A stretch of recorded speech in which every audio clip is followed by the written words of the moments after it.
లూకా సువార్త 3వ అధ్యాయము. తిబెరికైసరు ఏలుబడిలో 15వ సంవత్సరమందు యూదయకు పొంతిపిలాతు అధిపతిగాను, గలిలయకు హేరోదు చతుర్థాధిపతిగాను, ఇతూరయ త్రకోనీతి దేశములకు అతని తమ్ముడైన ఫిలిప్పు చతుర్థాధిపతిగాను, అబిలేనే దేశమునకు లుసానియ అధిపతిగాను, అన్నయు కయపయు ప్రధానయాజకులుగాను ఉన్న కాలమున అరణ్యములోనున్న జకర్యా కుమారుడైన యోహాను నొద్దకు దేవుని వాక్యము వచ్చెను. అంతట అతడు వచ్చి పాపక్షమాపణ నిమిత్తము మారుమనస్సు విషయమైన బాప్తిస్మము పొందవలెనని యొర్దాను నదీ ప్రదేశమందంతటా ప్రకటించుచుండెను. ప్రభు మార్గము సిద్ధపరచుడి, ఆయన త్రోవలు సరళము చేయుడి. ప్రతి పల్లము పూడ్చబడును, ప్రతి కొండయు మెట్టయు పల్లము చేయబడును. వంకర మార్గమును తిన్ననివగును, కరకు మార్గములు నున్ననివగును. సకల శరీరులు దేవుని రక్షణ చూతురు అని అరణ్యములో కేకలు వేయుచున్న యొకని శబ్దము అని ప్రవక్తయైన యెషయా వాక్యముల గ్రంథమందు వ్రాయబడినట్టు ఇది జరిగెను. అతడు తన చేత బాప్తిస్మము పొందవచ్చిన జనసమూహములను చూచి, సర్పసంతానమా, రాబోవు ఉగ్రతను తప్పించుకొనుటకు మీకు బుద్ధి చెప్పినవాడెవడు? మారు మనస్సులకు తగిన ఫలమును ఫలించుడి.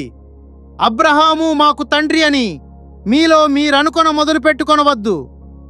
దేవుడు ఈ రాళ్ల వలన అబ్రహామునకు పిల్లలను పుట్టింపగలడని మీతో చెప్పుచున్నాను.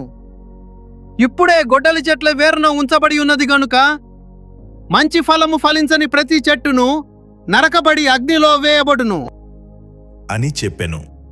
అందుకు జనులు, అలాగైతే మేమేమి చేయవలెను అని అతని నడుగగా అతడు, 2 అంగీలు గలవాడు ఏమియూ లేనివానికి ఇయ్యవలెను, అనియు ఆహారము గలవాడును అలాగే చేయవలెను అనియు వారితో చెప్పెను. సుంకర్లును బాప్తిస్మము పొందవచ్చి, బోధకుడా, మేమేమి చెయ్యవలెను అని అతని నడుగగా అతడు, మీకు నిర్ణయింపబడిన దానికంటే ఎక్కువ తీసుకొనవద్దు అని వారితో చెప్పెను. సైనికులును మేమేమి చెయ్యవలెను అని అతని నడిగిరి.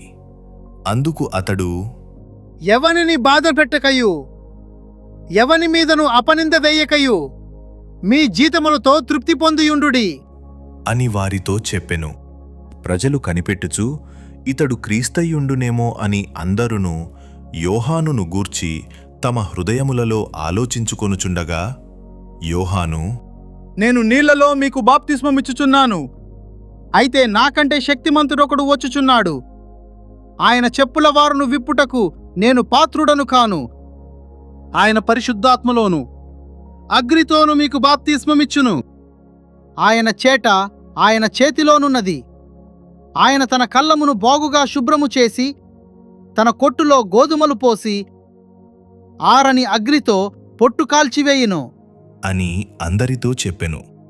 ఇదియుగాక అతడింకను చాలా సంగతులు చెప్పి ప్రజలను హెచ్చరించుచు వారికి సువార్త ప్రకటించుచుండెను.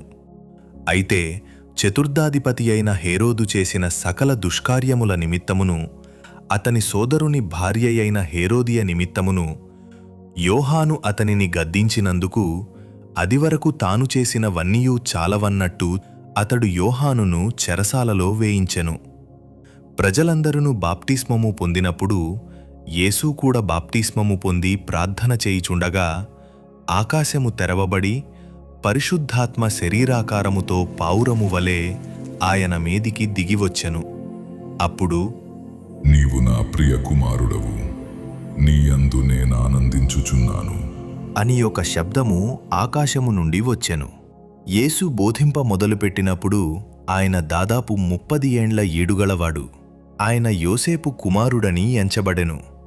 యోసేపు హేలీకి, హేలీ మత్తతుకు, మత్తతు లేవికి, లేవి మెల్కీకి, మెల్కీ యన్నకు, యన్న యోసేపుకు, యోసేపు మత్తతీయకు, మత్తతీయ ఆమోసుకు, ఆమోసు నాహోముకు, నాహోము ఎస్లీకి, ఎస్లీ నగ్గయికి, నగ్గయి మయతుకు, మయతు మత్తతీయకు, మత్తతీయ సిమియకు, సిమియా యోసేకుకు, యోసేకు యోదాకు, యోదా యోహన్నకు, యోహన్న రేసాకు, రేసా జెరుబ్బాబెలుకు, జెరుబ్బాబెలు షయల్తీయేలుకు, షయల్తీయేలు నేరికి, నేరి మెల్కీకి, మెల్కీ అద్దికి, అద్ది కోసాముకు, కోసాము ఎల్మదాముకు, ఎల్మదాము ఏరుకు, ఏరు యెహోషువకు, యెహోషువ ఎలియెజరుకు,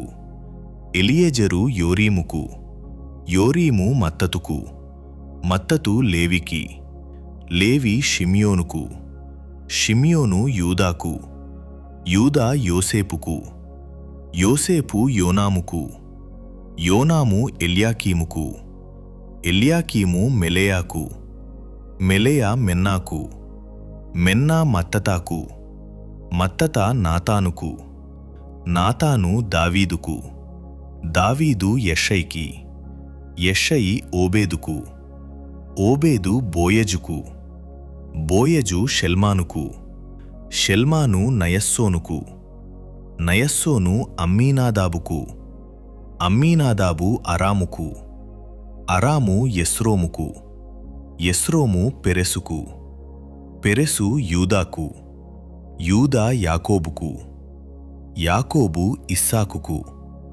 ఇస్సాకు అబ్రహాముకు, అబ్రహాము తెరహుకు, తెరహు నాహోరుకు, నాహోరు సెరూగుకు, సెరూగు రయూకు, రయు పెలేగుకు, పెలేగు హెబేరుకు, హెబేరు షేలహుకు, షేలహు కెయినానుకు, కెయినాను అర్పక్షదుకు, అర్పక్షదు షేముకు, షేము నోవహుకు, నోవహు లెమేకుకు, లెమేకు మెతూషెలకు, మెతూషెల హనోకుకు, హనోకు యెరెదుకు, యెరెదు మహలలేలుకు, మహలలేలు కేనానుకు, కేనాను ఎనోషుకు, ఎనోషు షేతుకు, షేతు ఆదాముకు, ఆదాము దేవునికి కుమారుడు.